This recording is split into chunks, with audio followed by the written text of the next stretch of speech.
यदि आप ध्यान करते हैं तो यह भी जान लें कि ध्यान की किस अवस्था में पहुंच चुके हो, क्योंकि जब तक आपको ये ज्ञान नहीं होगा कि आप कहाँ पहुंच गए हो तो आपका मन भी ध्यान में नहीं लगता है। जब कोई भी व्यक्ति ध्यान का अभ्यास करता है प्रतिदिन, तो वह उसके जीवन में बहुत सारे अनुभव होने लगते हैं और वो कई बार घबरा जाता है और ध्यान करना छोड़ देता है। तो इसके बारे में संत ब्रह्मानंद जी कहते हैं कि उस परमात्मा को ढूंढने के लिए काशी, द्वारिका या किसी पर्वत शिखरों पर भटकने की जरूरत नहीं है। शरीर रूपी नगरी में भ्रकुटी रूपी सुंदर महल है।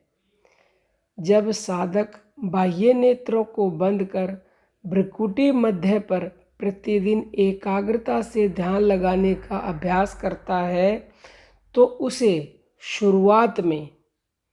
बिल्कुल शुरुआत में तो उसे वहाँ पर क्या दिखता है? काला काला अंधकार नज़र आता है। अगर आप ध्यान करते हो और काला अंधकार नज़र आता है तो समझ लीजिए अभी तो बिल्कुल आप कच्चे हो, बिल्कुल अभी आपका ध्यान टिकना शुरू नहीं हुआ है जब तक काला काला दिखता है। लेकिन कुछ दिनों के अभ्यास के बाद जब आपको सूर्य, चंद्रमा, तारे और बिजली जैसी चमक दिखाई दे तो समझ लीजिए अब आप ध्यान की प्रथम स्टेज से दूसरी स्टेज पर आ चुके हो। और उसके बाद जब यही बिजली की चमक ज्योति का एक बड़ा स्वरूप दिखने लगे तो समझ लीजिए ध्यान की आप तीसरी स्टेज पर पहुंच चुके हो। और ध्यान की चौथी और अंतिम स्टेज वो ध्यान की प्रगाढ़ता है, जो गहरा ध्यान जिसको बोला जाता है।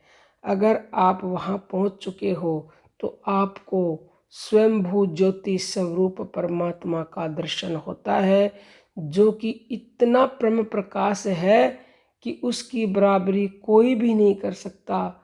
जिसके लिए नानक जी ने कहा है कि उस प्रकाश की समानता करोड़ सूरज व करोड़ चंद्रमा भी नहीं कर सकते, इतना परम प्रकाश होता है।